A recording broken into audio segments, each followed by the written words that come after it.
Hi guys, it's me Tynese. Welcome to the episode review of Tyler Perry's Divorce Sisters Season 1, Episode 7, Brutal Honesty. Y'all, so the episode pick up where it left off last week with the pop we heard over the phone with Vaughn threatening to unalive himself. So we got Pastor Jeff on the phone, Rasheda, Bridgette, Geneva, all them in the office. They hysterical thinking that Vaughn don't kill himself. Pastor Jeff going out in the hallway making some phone calls trying to figure out what's going on with Vaughn's. Can somebody go over there and check on Vaughn? He come back in the office. He asked Bridgette, who hung up the phone? Was it you or Vaughn? Bridgette say Vaughn hung up the phone.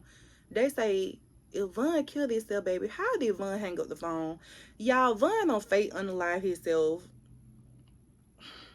As I knew that already, because ain't nobody, Vaughn trying to get the sympathy from Bridgette because Calvin pressing charges on that ass. How he beat up Calvin last week over there. This my house, you can let him in my house, all that kind of stuff. Yeah, I'm with Calvin. Press charges on his ass. Let's get on Miss Naomi, y'all. As much as I do not like Franklin, I cannot feel no empathy for Naomi. Like, I'm sorry. I know it's sis going through, but the way she handling shit, it's really irking me. It's irking me so bad. She over there laid up with her little boy told Hakeem. After they get done having their little freak off, she say, oh, so are you gonna be able to do what I asked you to do, handle that what I asked you to handle? She talking about, is he gonna be able to unalive Franklin for her? So he like, ask her like who it is, because she never had told him who it was or who her husband was, her ex-husband was. So she tell him, he like, oh, the man who, build all those buildings. She like, yeah. So she offered him 5K a piece, 500K a piece for Franklin and his wife Lindsay. He say, oh, I need 10%. Now she like, no, for you to run off with my money, nigga, no, you just a hoe. Yeah, she right. Don't trust him. Naomi, whatever you do not trust him, because I do not trust Hakeem, y'all. He is not no killer. So she tell him, I got a million in a safe deposit box in the bank. It's yours. You get the job done. Naomi, if something happened to Franklin, something happened to Lindsay, you just burned this lady, scald her with a pot of hot coffee. If you move $10 out that bank and something happens to them, baby, they coming for you. So I don't know how she thinks she gonna get around that, but anyways, Hakeem not your man for it, and I do not trust Hakeem. Ever since she told him who it, I never trusted him, but ever since she told him who it was, I really feel like Hakeem is the type of nigga that'll go link up with Franklin, tell Franklin that Naomi got some money on his head, and they'll turn it all around on Naomi. Y'all, let's push back up to the church. So now, y'all, we back at the church. Vaughn ass don't lie. Of course, Bridgette found out that he lied. She don't call him. He over at his cousin's house. I'm over it. I'm over that situation. I'm over it. I want her to leave Vaughn alone. I want her to leave him alone. Because Vaughn, you play too much. Don't do no shit like that. So this is my thing. Geneva up at the office. Tiffany come up there.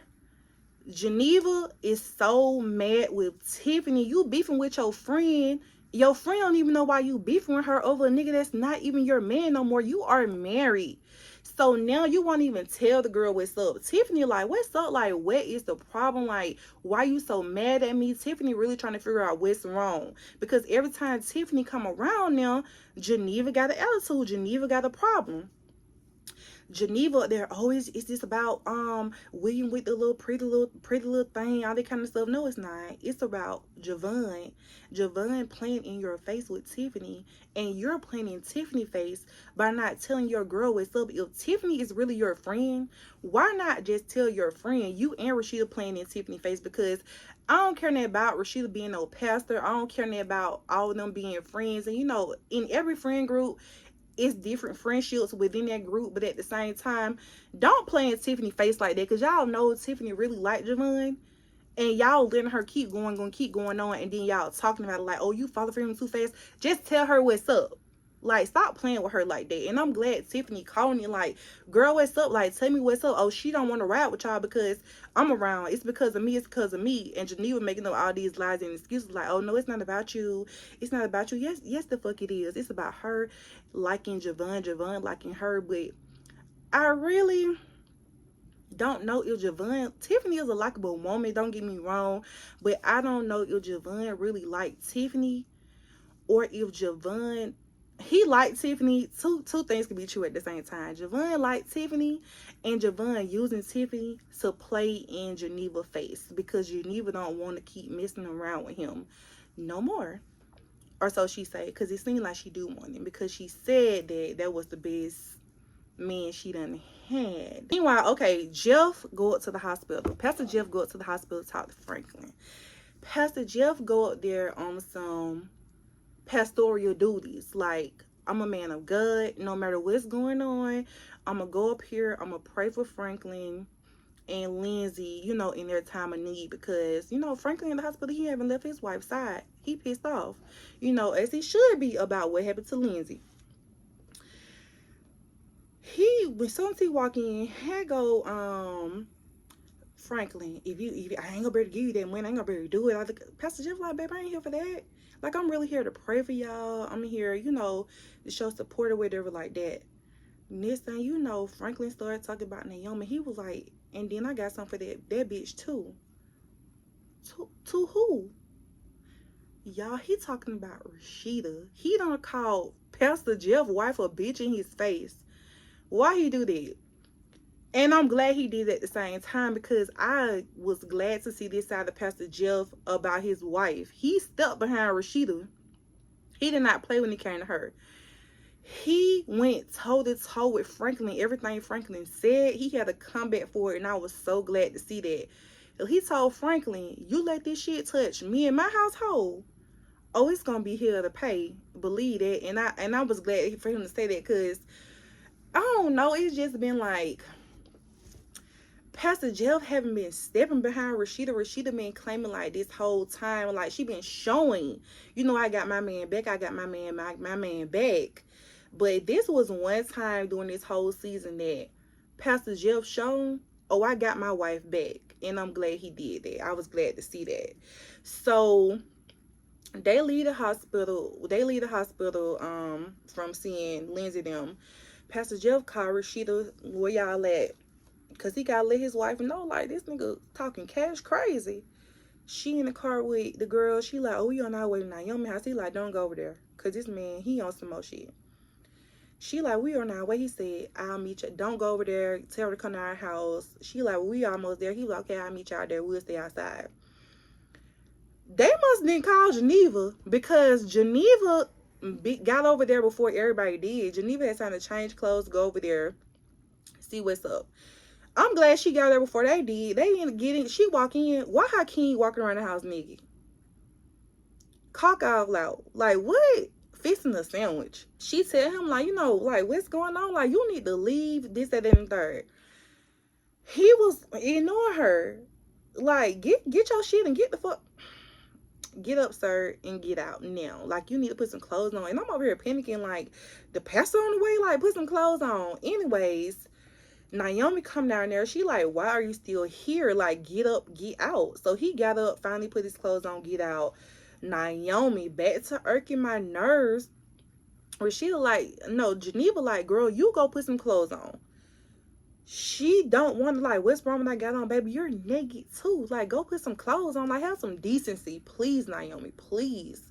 So Naomi go upstairs. Rasheda, Geneva, why do I keep calling that lady Rasheda? Geneva, thinking that she upstairs getting dressed. Geneva go up there to check on her. Geneva thinking she getting dressed, baby. She sent her with all these bondage toys on the bed. Like, get up, get yourself together. Guests are on the way. Like, what is wrong with you?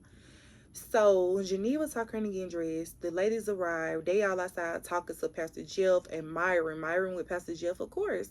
So Geneva like, look, don't do too much talking, because you know she got these cameras out here. So the ladies, they get in the house. This one shit good is good. Naomi like, oh, you know, confronts Rasheda, because she felt like Rasheda had went to Lindsay's side before she came to her side. Little did she know Rasheda wanted to come to her side. She got into it with Pastor Jeff about wanting to come to her side, but she don't know that. So she just going off on Rasheda like, oh, you know, you could have been a noted. Girl, shut the fuck up. Anyways, it's really coming down to that bitterness and all this stuff that she holding on to is really ruining Naomi. And that's the part that's irking me, how she handling the situation. Y'all, I've been hurt by men. I've been did dirty. I was the person that you cannot call me and have a regular conversation with me without me bringing up how dirty this man done did me. Every day I had to make the day about how dirty this man did me. But at the end of the day, literally every day of my life was consumed about how dirty this man did me while I was pregnant with his child.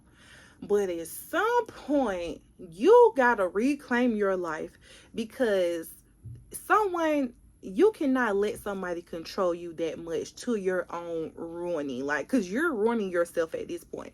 And this is what the ladies are trying to explain to her. Like, don't nobody want to keep being around this shit. Don't nobody want to keep hearing this shit. Like, we know he did you wrong. We know all the shit he did to you. But how long are you going to stew in this shit until you feel like rising above the bullshit and moving the fuck on from the situation? They trying to explain to her, like, girl, you facing jail time. You about to lose it all behind this shit.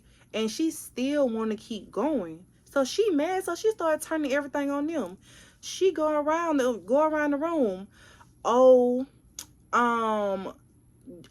Tiffany, you with this man. You already ready, Tiffany, you already ready to marry this man. You just met him yesterday. Bridgette, where you meet your man at? The high school and applying, because Vaughn younger than Bridgette. She gets to Geneva. She like, oh, Geneva, we used to have fun back in our whole days. Oh, we already know you said Will ain't number 5 inches. You bored with him. You only with him because of the dual income. You ain't gonna never leave him. Then she gets to Rasheda. She going off on Rasheda about how Rasheda turning a blind eye to what's going on with Myron and Pastor Jeff going on. Everybody trying to stop her. Rasheda like, nah, let her cook. Let her cook. When Rasheda said that, I said, okay, Latoya. It wasn't even Rasheda no more. It was Latoya, like, let her cook. Because I can handle this shit. She says, oh, you know what? Y'all know I got these cameras and videos in this house, right? Let me show y'all something. She pulls up on the TV, Myron out here on the phone talking to somebody about how him and Pastor Jeff in love with each other and they gonna be together. And every time Pastor Jeff walked past him holding Rasheda's hand, he really doing that to taunt him, this, that, and the third, blah, blah, blah. Then the episode went off. Y'all, I do not believe that Pastor Jeff and Myron have anything going on. I think that Myron is delusional. I think that Myron is the one that is in love with Pastor Jeff. Pastor Jeff don't want no parts of Myron. I really feel like that morning when Myron had called Pastor Jeff and said, yeah, babe, you in the car, I felt like he was trying Pastor Jeff, like, to see what if Pastor Jeff was gonna go for it.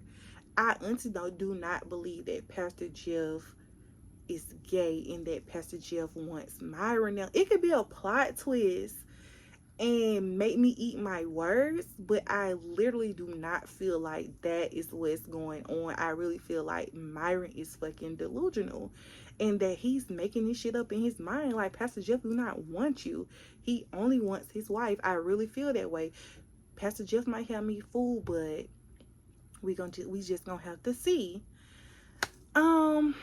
That's about sums of this episode. If I miss anything, y'all let me know in the comment section. This is my first review. I hope to get better with them. If there's anything I can improve on, y'all let me know down below in the comment section. And I will see y'all next week for the finale episode 8. Thanks for watching.